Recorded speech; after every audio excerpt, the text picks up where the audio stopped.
الذين آمنوا وتطمئن قلوبهم بذكر الله. الحمد لله رب العالمين والصلاة والسلام على عبد الله ورسوله نبينا محمد وعلى آله وصحبه أجمعين. قال المصنف رحمه الله: خلق الخلق بعلمه وقدر لهم أقدارا وضرب لهم آجالا، ولم يخف عليه شيء قبل أن يخلقهم، وعلم ما هم عاملون قبل أن يخلقهم، وأمرهم بطاعته ونهاهم عن معصيته، وكل شيء يجري بتقديره.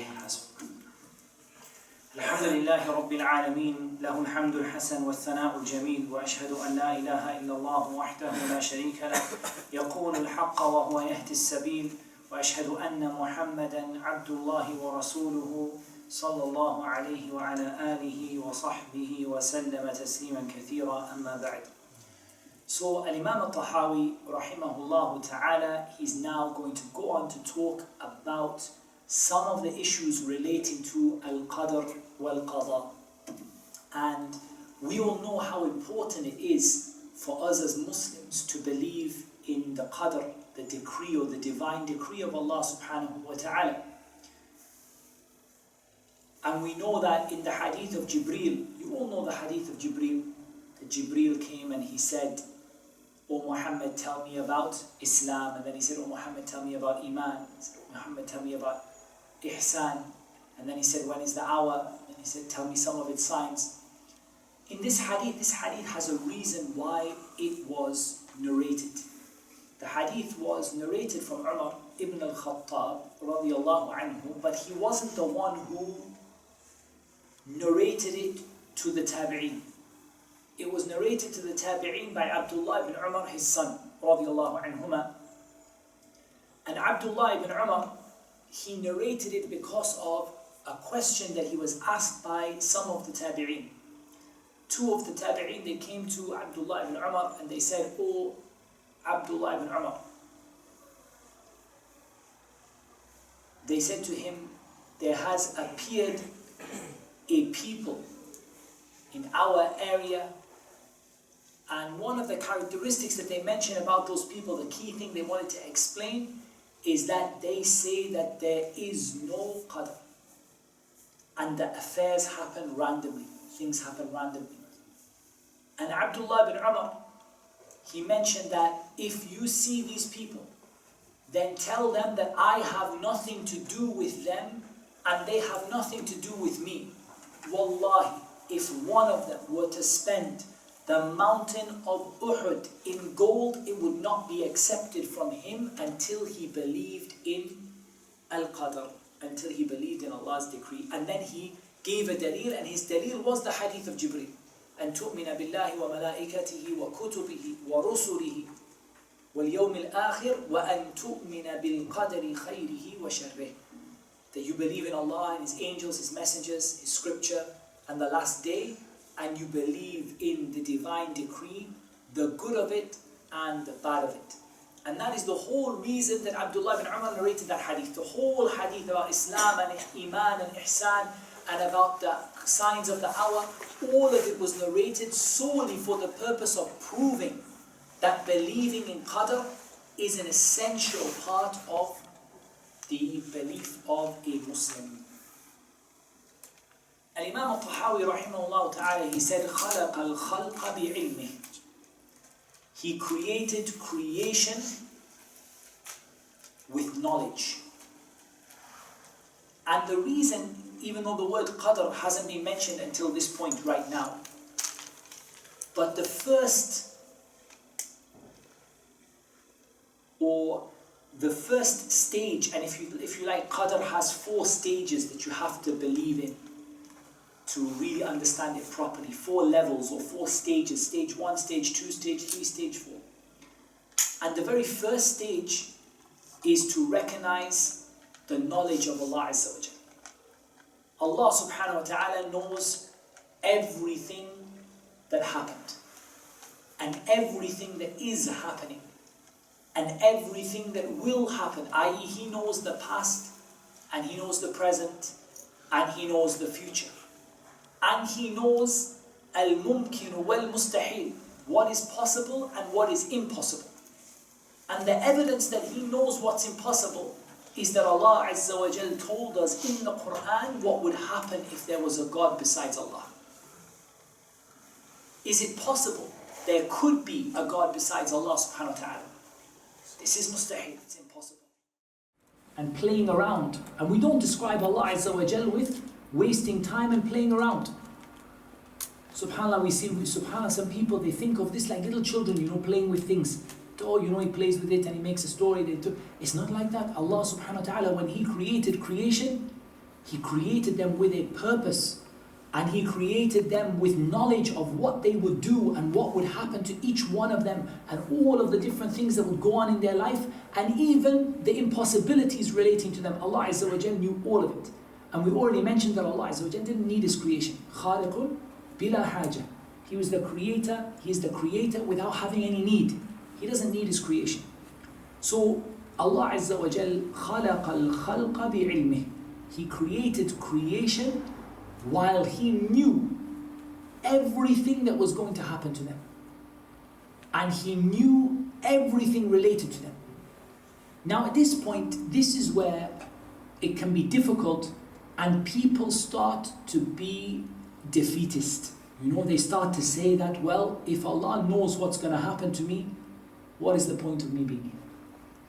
I'm just destined for Jahannam and just waiting for the time that Allah has decreed for me. And that, if you feel that way, is a sign that you haven't understood Al-Qadar wal-Qadar properly. And I told you, maybe last time, or if I didn't, I'm going to tell you this time, that the way that you know that Al-Qadar and Qadar, you've understood it properly, is when you feel more motivated than ever to act. And when you feel extremely scared that Allah Azza wa Jal, if He doesn't help you, you will not be able to achieve anything. If you've listened to an explanation of Al-Qadar wal-Qadar and your end conclusion is, I need to work really hard and I need to beg Allah to save me, then you have understood Qadar.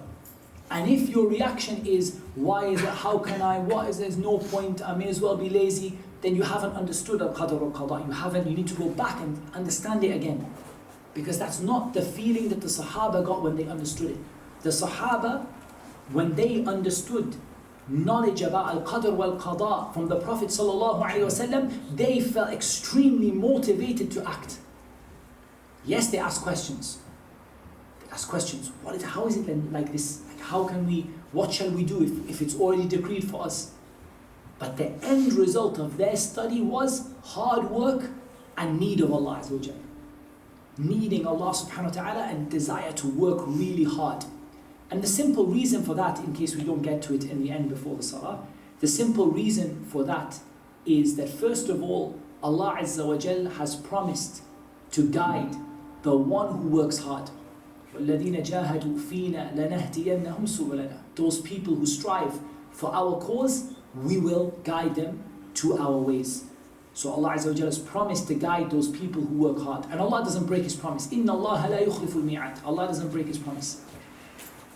And the second thing is that you realize your desperate need, because you realize that even if you have these big dreams, I'm going to be a doctor and an engineer and a scientist, I'm going to do this and I'm going to open a business and I'm going to make money and I'm going to die and go to Jannah. All of those big dreams that you have cannot happen without Allah subhanahu wa ta'ala's will subhanahu wa ta'ala. So from this you feel the need of Allah subhanahu wa ta'ala. So the benefits of believing in Qadar are many.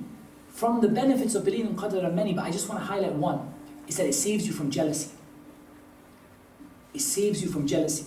If you feel jealous of other people, you can't have understood al-Iman bil-Qadar correctly. Because the whole point of al-Iman bil-Qadar is whatever came to you was never going to miss you, even if you had, even if you had all the money in the world and all the abilities that anyone can have in the world, that any human being can have in the world. And even if you had all of the angels to help you, and all of the jinn, and all of Bani Adam to help you, you still wouldn't be able to achieve what that other person got. Because what they got was decreed for them, and what you got was decreed for you. So what's the point in being jealous of them? Why are you wishing for something that in the first place, Allah Azza wa Jal didn't choose it for you? That doesn't mean you can't work towards something. But that feeling of jealousy and that feeling of hatred towards someone else, comes from a lack of belief in Qadar. And also, some of the scholars mentioned regarding the statement of Allah Azza wa Jalla, وَمَن يُؤْمِن بِاللَّهِ يَهْدِ قَلْبَهُ, whoever believes in Allah, Allah guides his heart. That this was revealed regarding an iman bil Qadar. That if you believe in Qadar, you feel your heart, you feel yourself settled. Like, okay, there's a plan, it's not random. Everything that happens to me for a reason. Allah subhanahu wa ta'ala is controlling it. Alhamdulillah, let me put my trust in Allah. Let me try and work hard and strive hard to get what I can. And let me ask Allah for His help, because I know that there is a plan and I know that there is a purpose.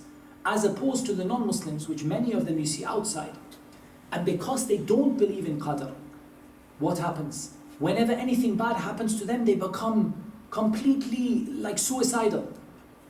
Oh, I lost my life, I lost everything, they become suicidal because they have no belief in Qadar. They have nothing to guide their heart, nothing to make their heart settle. So this is very important, that belief in Qadar is not something that, oh, it's Qadar, forget about it, it's too hard to understand. It's not hard to understand. It's hard to understand when you go beyond what Allah told you. Like Ibn al-Qayyim rahimahullah ta'ala, he said it's a sea with no shore. It's a sea that doesn't have a beach. Yani it's an unlimited sea. Whoever climbs aboard the ship of safety, and he made a comparison to Safinat Nuh, the ship of Nuh. The Sunnah is the ship of safety. The Sunnah is the ship of Nuh. If you climb on board, you'll be fine. But if you start going outside of what the Sunnah told you about Qadar, you're going to drown in the sea. Because you're going to take on board something you can't understand. Something that is beyond your intellect. But if you stick to what we said, we start with first of all the basic idea that Allah Azza wa Jalla knows everything, that Allah subhanahu wa ta'ala wrote everything, that everything happens by Allah's will, and that everything, whether objects or actions or events, happen by the creation of Allah subhanahu wa ta'ala. If we understand that as a basic principle, we can build on that. And there are masail which Imam Tahawi is going to mention or allude to, which are going to help you a lot. And those are issues like guidance and misguidance, and do we have a will or not, and if so, is our will limited or all of that stuff we're going to come to. Why is there evil? All of that stuff we're going to come to. But for now, the basic steps, basic 4 things. I believe that Allah Azza wa Jal knows everything. I believe that Allah Azza wa Jal wrote everything. I believe that nothing happens without Allah Azza wa Jal willing it to happen. And I believe that everything, whether objects or actions in this universe, happens by Allah's creation, subhanahu wa ta'ala, whether directly or indirectly. And we're going to talk about that later. Allah Azza wa Jal said, أَلَا يَعْلَمُ مَنْ خَلَقٍ. Doesn't the one who created know? And that's in Surah Al-Mulk, ayah number 14.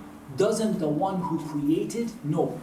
So here, look how Allah Azza wa Jal links between al-ilmu wal-khalq. That if Allah Azza wa Jal, He created it knowing it. He didn't create it without knowing what was going to happen. He didn't create it as an experiment. He didn't create it as something which is random and playing and messing around. Allah Azza wa Jal created it, knowing what would happen to it, knowing what it was going to, knowing how it fits into the plan. Allah Azza wa Jal knows all of that, subhanahu wa ta'ala. And from this is the fact that nobody knows the unseen except Allah subhanahu wa ta'ala. And we mentioned, I don't know if I mentioned it because I keep saying I mentioned, and then I keep thinking I don't know if it was this class or another one. But with regard to the statement of Allah Azza wa Jal, وَمَا يَعْلَمُ تَأْوِيلَهُ إِلَّا اللَّهِ. Nobody knows the ta'wil of it except Allah. There are 2 ways of reading this ayah. One is that you stop on lafzul jalala, you stop on the word Allah. وَمَا يَعْلَمُ تَأْوِيلَهُ إِلَّا اللَّهِ. If I'm not mistaken, it might be ayah number 7 in Surah Al-Imran, possibly 8, but roughly. وَمَا يَعْلَمُ تَأْوِيلَهُ إِلَّا اللَّهِ. Nobody knows the ta'wil of it except Allah. And there is a qira'ah, which is a qira'ah mutawatira. It's reported from many of the companions that they stopped وَمَا يَعْلَمُ تَأْوِيلَهُ إِلَّا اللَّهُ وَالرَّاسِخُونَ فِي الْعِلْمِ. Nobody knows the ta'wil except Allah and those firmly grounded in knowledge. So when the scholars came to this, they said, this ta'wil is not this ta'wil. Depending on where you stop in the ayah, the meaning of the word ta'wil changes. If you say that Allah and the scholars know it, then it means tafsir. Because Allah Azza wa Jal knows the tafsir of His Quran subhanahu wa ta'ala, and nothing escapes His knowledge. And the scholars have been blessed to know the tafsir of the Quran. And that's why Ibn Mas'ud and others, and Ibn Abbas and a Jama' from the Sahaba, they said that we know the tafsir of every single ayah of the Quran. So here, if Allah and the scholars know it, then this is the tafsir of the Quran. And if we stop at the word Allah, وَمَا يَعْلَمُ تَأْوِيلَهُ إِلَّا اللَّهِ, then here we say that a ta'wil, it means عَاقِبَةُ الْأُمُورِ, how things are going to end up, the ghaib, the unseen component. What is it? How is it all going to turn out? What is going to be the final abode and the final result of the misguidance of those people who are following the wrong interpretations and making up interpretations for themselves? What's going to be the end? How is it going to all work out? Who's going to be guided? Who's going to be misguided? What is the end of this all the things that are going to happen in this universe? How is it going to end? وَمَا يَعْلَمُ تَأْوِيلَهُ إِلَّا اللَّهِ. Nobody knows how it's going to end except Allah Azza wa Jalla. He said, وَقَدَّرَ لَهُمْ أَقْدَارًا. Rahimahullah ta'ala, the author, he said, وَقَدَّرَ لَهُمْ أَقْدَارًا. He said that Allah Azza wa Jalla decreed for them decrees. Allah subhanahu wa ta'ala told us in the Quran, وَخَلَقَ كُلَّ شَيْءٍ فَقَدَّرَهُ تَقْدِيرًا.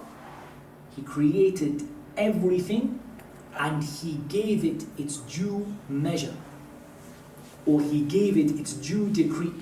And Allah subhanahu wa ta'ala said in Surah Al-Qamar, إِنَّا كُلَّ شَيْءٍ خَلَقْنَاهُ بِقَدَرٍ. Every single thing, we created it with a decree. We created it with a decree. And the Shaykh who is explaining the book, he doesn't mention this, but I think it's a valid point, that why did Imam At-Tahawi, why did he mention Aqeedah? Why did he not say وَقَدَّرَ لَهُمْ قَدَرًا? He decreed for them a decree. Why did he say decrees? This could allude to something that might help you understand a very important point. And I don't know if that was the intention of the author, but it could really help you to understand something. That there is more than one type of decree. There is more than one type of decree. There is a final and unchanging decree, which is what is written in the Lawh al-Mahfuz. It doesn't change. It doesn't get altered. It doesn't get added to. It doesn't get amended. It's unchangeable. Completely immutable. Doesn't change, doesn't move, doesn't get added, doesn't get taken away from. And that is what is in the Lawh al-Mahfuz. And there are various other kinds of qadar, kinds of decrees. For example, the decrees which are given to the angels at various times, on Laylatul Qadr or in any other time when the angels are given various decrees. So if somebody asks you the question, can your qadr change? There are hadith about dua, about al-ayn, the evil eye. Can your qadr change? The answer is that we have to give you a bit of an explanation to answer that. We can't answer it yes or no. We have to give you a bit of tafsil, a bit of details. If by qadr you mean the Lawh al-Mahfuz, then it doesn't change. Ever. If you mean by qadr the decrees which are given yearly or daily or on certain particular times to the angels and so on and so forth, then this is open to change.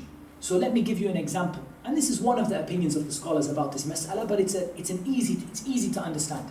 Let me give you an example. Here we have Brother Muhammad, who, as far as the angels are concerned, is going to die this year. He's decreed that he's going to die this year, right? He's going to die this year. And his mother makes dua for him. She asks Allah to give him a long life, and Allah accepts her dua. And he is decreed to live for another 20 years. From the point of view of him and the angels, his qadr changed. From the point of view of the Lawh al-Mahfuz, nothing changed. Because the extension, the original, the dua, all of it is written in the Lawh al-Mahfuz. So in terms of the Lawh al-Mahfuz, what is written is that Muhammad is going to die at this time, but his mother is going to make dua, and his life is going to be extended.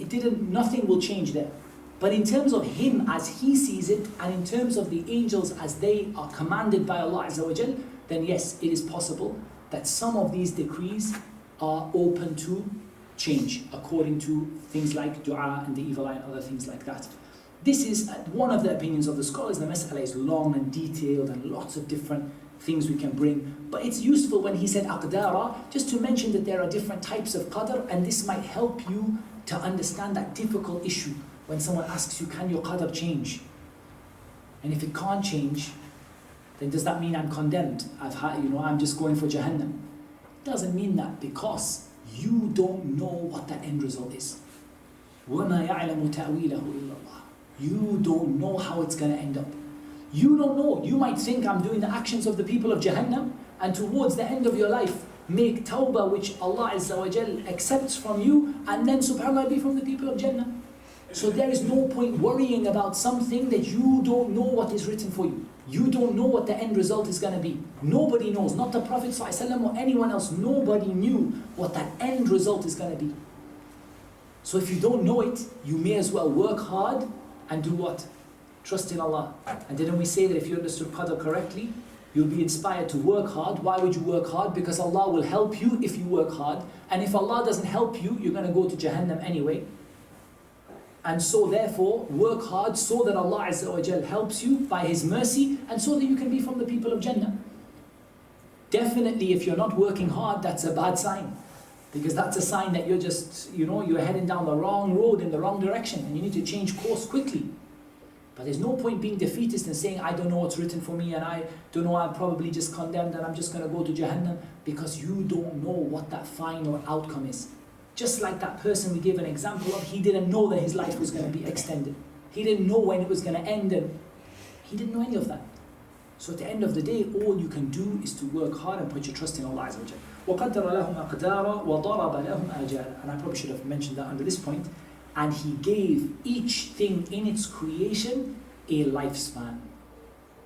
And Allah Azza wa Jalla said, فَإِذَا جَاءَ أَجَلُهُمْ لَا يَسْتَأْخِرُونَ سَاعَةً وَلَا يَسْتَقْدِمُونَ.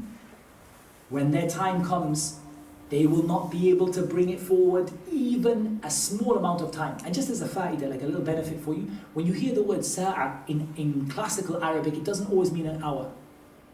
Like sometimes we misunderstand that. Like on the day of Jumu'ah, there is a sa'a in which your dua is accepted. It doesn't mean 60 minutes. A sa'a is a period of time. It could be short, it could be long. The sa'a that we have today is 60 minutes, no problem. And it may be sometimes that you find a hadith in which the sa'a is meant like that. The sa'a of the day and the night, the hours of the day and the night. But the word sa'a on its own, it just means a period of time. So they will not be able to bring it forward or take it back, delay it, and they will not be able to bring it forward. And Allah Azza wa Jalla said, وَمَا كَانَ لِنَفْسٍ أَن تَمُوتَ إِلَّا بِإِذْنِ اللَّهِ كِتَابًا مُؤَجَّلًا. It's not allowed for a soul to die except with the permission of Allah in a book that has a fixed time. Everything has a fixed, it is a decree. Kitab here doesn't mean a book, it means a decree. A decree, or it means in the Lawh al-Mahfuz. But the word kitab here, the apparent meaning of it is that it is a decree which has a particular time.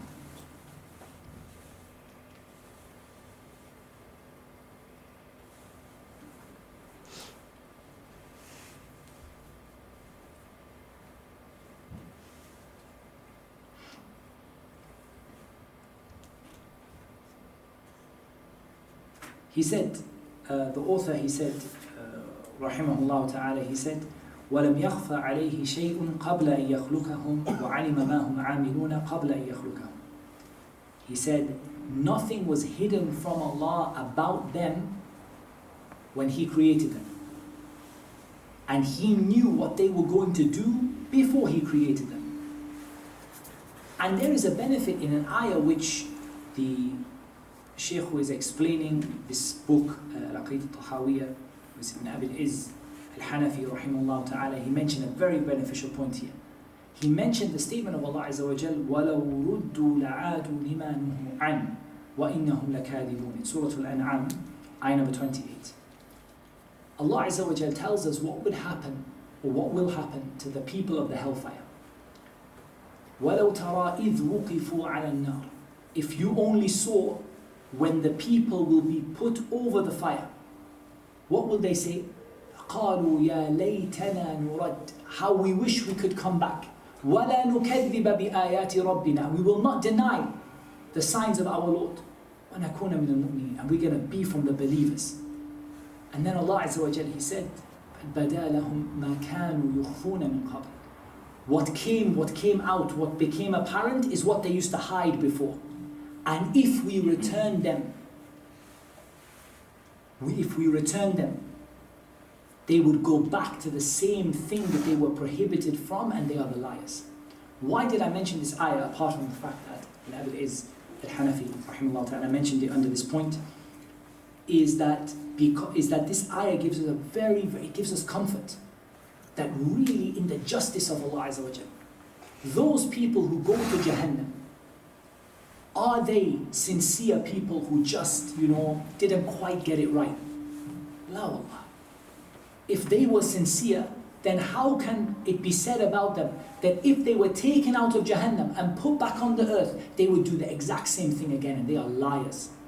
So every single person who ends up in the fire of Jahannam forever without ever getting out of it, this individual is there because they have denied the command of Allah, and they still don't have the sincerity to get out of the fire. Still they say, oh Allah, take us out, take us out, take us out. When Allah takes them out, they do the same thing again. The exact same thing again. So that also gives you confidence in the justice of Allah subhanahu wa ta'ala, and it gives you an insight to some of the wisdom in Allah's misguiding individuals. That Allah Azza wa Jalla doesn't misguide somebody who's sincerely trying. And this is something that Imam Ibn al-Qayyim rahimahullah ta'ala, he mentioned with regard to the hadith about the person who does the actions of the people of Jannah until there is nothing between him and Jannah except the length of the forearm, adhira. Then the decree of Allah overcomes him and he becomes from the people of the hellfire. Ibn al-Qayyim rahimahullah ta'ala mentioned about this hadith, it is not possible that this person did those deeds sincerely for Allah and in accordance with the sunnah of the Prophet ﷺ. Rather, what is meant by he did the actions of the people of Jannah is he did the actions of the people of Jannah zahiran, apparently to the people, as you saw them. You saw him doing the actions of the people of Jannah. But Allah Azza wa Jal knew that he was doing the actions of the people of Jahannam. Because of a lack of sincerity and other things that came to take him away from the haqq, billah, we ask Allah's refuge from that. But you see how? You listen to this hadith and you think, subhanAllah, maybe I will pray, I will do hajj, maybe I should just go out and party instead. Why shall I stay here? Why shall I be doing all of my ibadat? Maybe I'm just going to do my ibadat and I'm going to get within this close of Jannah, and then Allah is going to put me into Jahannam. The person who that happens to will be someone who was not sincere.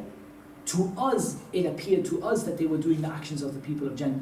But the reality was not. Because Allah subhanahu wa ta'ala will never misguide a person who is trying and striving to be guided and asking Allah Azza wa Jalla sincerely and taking the necessary actions to get that guidance from Allah. Allah subhanahu wa ta'ala will not betray that person and leave that person. Because Allah subhanahu wa ta'ala is infinitely just.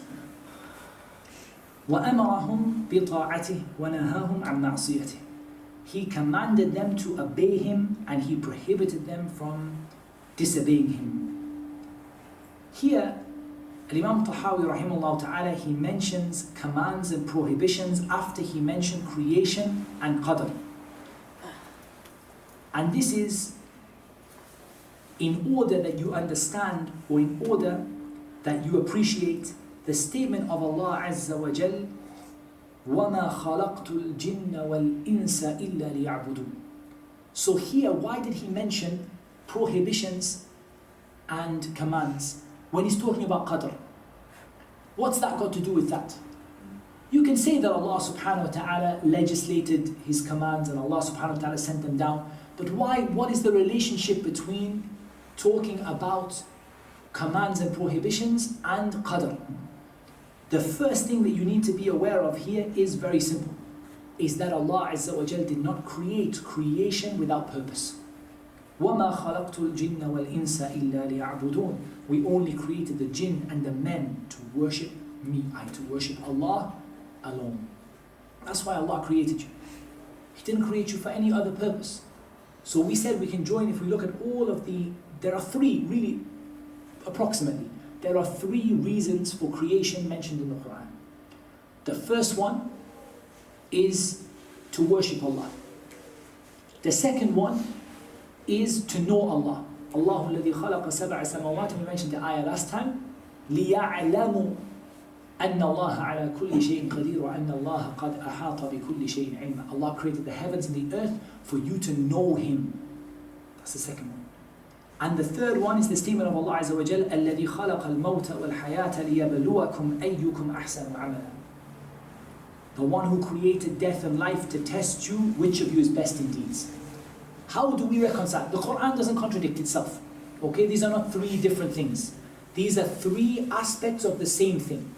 So what we say is, first of all, knowing Allah and worshipping Allah are intrinsically connected to each other.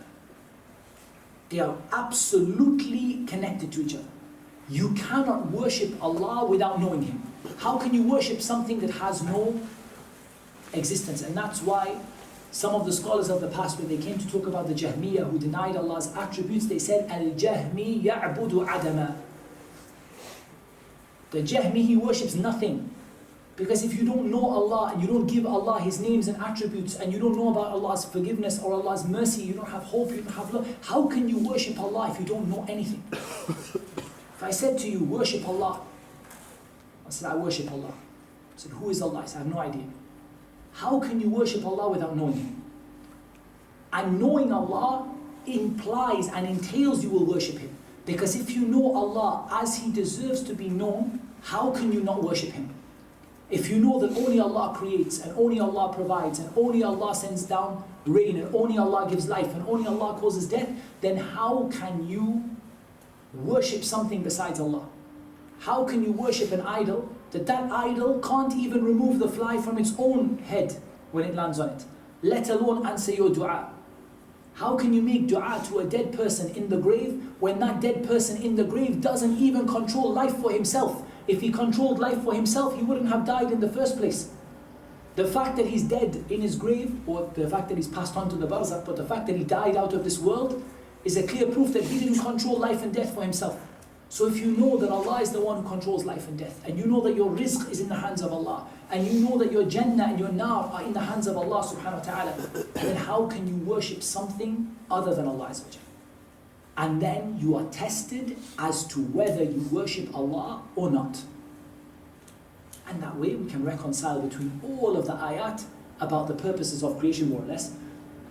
We can reconcile between them by simply saying, you know Allah, based upon knowing Allah, you worship Him, and you are tested as to whether you worship Allah subhanahu wa ta'ala or you don't. And Allah subhanahu wa ta'ala knows best.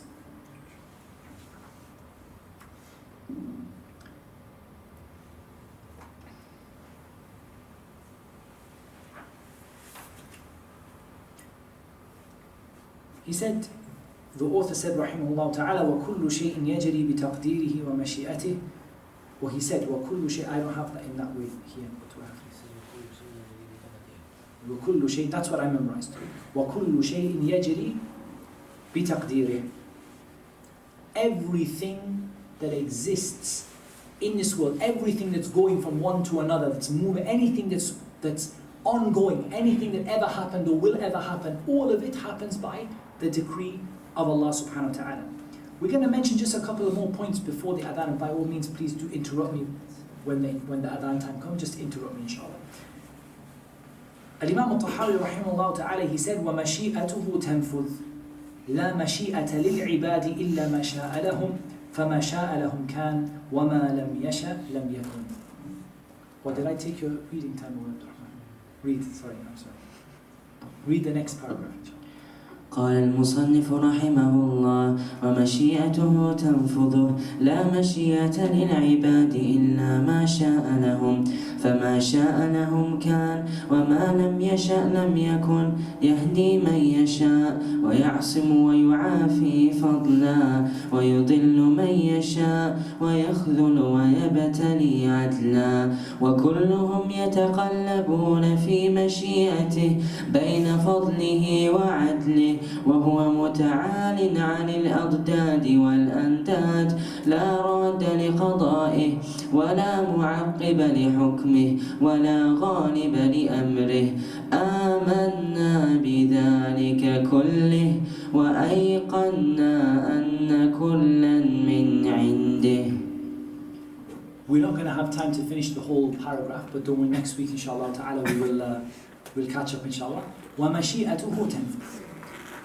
We've spoken about the levels of Qadar, and we've said that we believe that Allah Azza wa Jal knows everything, and whether that be past, present, future, etc. We said that Allah Azza wa Jal commanded everything to be written. He created the pen and He commanded the pen to write, and the pen said, what shall I write? He said, write everything that will happen until the day of resurrection. The third is al-Mashi'ah. Now what we want to start with is defining this word, because in English we say will, but there are three words that we often might get confused about as it relates to Qadar, and it might lead us to become mixed up about some things. And I take this really seriously, because what I see is most of the people who fall into atheism, when you speak to them, they have some issue in this, something to do with the Mashi'ah of Allah Azza wa Jal. Why did Allah decree this for me? How? You never ask why about Qadr, because you can never appreciate the wisdom of Allah subhanahu wa ta'ala. But in any case, there are three words that people often confuse. The first is al-Mashi'ah, which is, I'm just going to translate in English as will. Will. What Allah wills, like insha Allah. That's what Mashi'ah is. Insha Allah. If Allah wills. The second is al-Mahabba. What Allah Azza wa Jal loves. And the third one is al-Irada. What Allah subhanahu wa ta'ala wants. I'm just going to use wants. There's not really an official English translation of those words, but I'm just going to use, for Mashi'ah, I'm going to use will. If Allah wills, insha'Allah. And for Irada, I'm going to use wants. These three confused a lot of people. And it confused them so much that they actually fell into misguidance in Qadr and Qada, because they couldn't understand the difference between these three words. The first is al-Mashi'ah. And as Imam At-Tahawi, rahimahullah ta'ala, he said, فَمَا شَاءَ لَهُمْ كَانَ وَمَا لَمْ يَشَأْ لَمْ يَكُنْ. Whatever Allah willed, Mashi'ah, whatever Allah willed for them, happened. And whatever Allah didn't will for them, lam yasha, there was no Mashi'ah, it didn't happen. Mashi'ah has no connection in of itself between what Allah loves and what Allah doesn't love. So don't mix them up. Because this is where someone says, how can Allah will something that He doesn't love? How can Allah will evil to happen? How can Allah Azza wa Jal will for something bad to happen? We say, first of all, Allah Azza wa Jal doesn't will pure evil, which has no purpose or wisdom or reason for it. Because Allah subhanahu wa ta'ala is higher and more exalted and more majestic than decreeing pure evil for the sake of evil. Rather, whatever evil Allah decrees, it has a purpose and a wisdom that He subhanahu wa ta'ala knows. Whether we know some of that or we don't know any of it, it doesn't matter. We say that if you said that Allah only wills what He loves, then you have become like those people who have two gods, a God of light and a God of dark. Everything good that happens, they attribute to the God of light. And everything bad that happens, they attribute it to the God of dark. Some of the Christians do this, they say there's a war going on between God and the devil. Ta'ala Allah amma yaquluna 'uluwan kabira. High is Allah above what they say about Him. Allah Azza wa Jal, if He wanted to destroy shaitan and all of his junood, He would only say kun fayakun, be and it is. But Allah Azza wa Jal has willed for them to exist for a purpose and a reason that He subhanahu wa ta'ala knows. So it's very important that we don't mix up what Allah loves and what Allah wills. Allah may will something He loves. Somebody comes to the prayer and he prays the prayer in the masjid. Allah loves him to pray and Allah willed for him to pray. And Allah Azza wa Jal may not will something that He loves. For example, Allah Azza wa Jal loves for the whole of creation to believe. وَلَا يَرْضَى لِعِبَادِهِ الْكُفْرِ. Allah is not content and not pleased for His servants to disbelieve. So why are there disbelievers outside? Because there is a difference between what Allah loves and what Allah Azza wa Jal wills. So we understand that Allah loves only what is good. And everything Allah commanded in His Sharia is what Allah subhanahu wa ta'ala loves. All of the acts of worship, whether they are hidden or apparent with the tongue or with the heart or with the limbs, whether they are something you do in secret or something you do in public, all of those things that Allah commanded you to do, all of them Allah subhanahu wa ta'ala loves them. But will you do all of them? That depends whether Allah wills for you to do it or Allah Azza wa Jal doesn't will for you to do it. The next thing that we want to talk about is al-irada. And this is where most people got confused, what Allah wants. So sometimes Allah uses the word irada and He means mashi'ah. And He uses it in a way which is similar to mashi'ah, what He wills. And sometimes He uses it in a way that is similar to al-mahabba, what He loves. So you will find both, and that's where people became confused, because they started saying Allah wants, but it didn't happen. How could Allah want it? Sometimes when Allah says wants, He uses it in the sense of wills, and sometimes when He says wants, He uses it in the sense of loves. So every time you read wants, yuridullah, yuridullah, Allah wants. Ask yourself, is this what Allah willed? And what Allah willed has to happen, always. Or is it something that Allah loves and it might happen or not? It might happen, it might not happen. Different ayat will have different examples of that. Now where He said here, لا مشيئة للعباد إلا ما شاء لهم. And Imam At-Tahawi here is not saying that we have no will. What he's saying is our will is subservient to the will of Allah. Which means that I make a decision. Today, I told Abdurrahman, I said, Abdurrahman, you're going to read until وَأَيْقَنَّا أَنَّ كُلًّا مِنْ عِنْدِهِ. You're going to read to there, and I'm going to explain all the way to there. And I only got halfway through that second paragraph. I willed, and Allah willed. And Allah's will always happens. As for my will, if Allah wills it to be carried out, it will happen. And if I willed something, and how many times in the morning you got up to do something and subhanAllah, it didn't happen. You have a will, but your will is subservient to that of Allah. وَمَا تَشَاءُونَ إِلَّا أَن يَشَاءَ اللَّهُ رَبُّ الْعَالَمِينَ. You cannot will anything unless Allah wills it, Lord of the worlds. We'll continue to talk about guidance and misguidance next week. But one last thing just quickly before the adhan, and that is that next week we have to slightly change the time because I have an appointment at 8:30, so I won't be able to make the usual 8:30 time, inshallah ta'ala. I'm suggesting that we just do it after Asr, inshallah. Like perhaps we leave a little time, we might not do it like, the minute after the salah, but maybe perhaps we can say 6:30 or something like that, inshallah ta'ala, just for next week, because I'm frightened that if I don't, I won't be able to finish, inshallah. And Allah Azza wa Jalla knows best. Wa salatu wa salam ala nabina Muhammad wa ala alihi wa sahbihi ajma'in.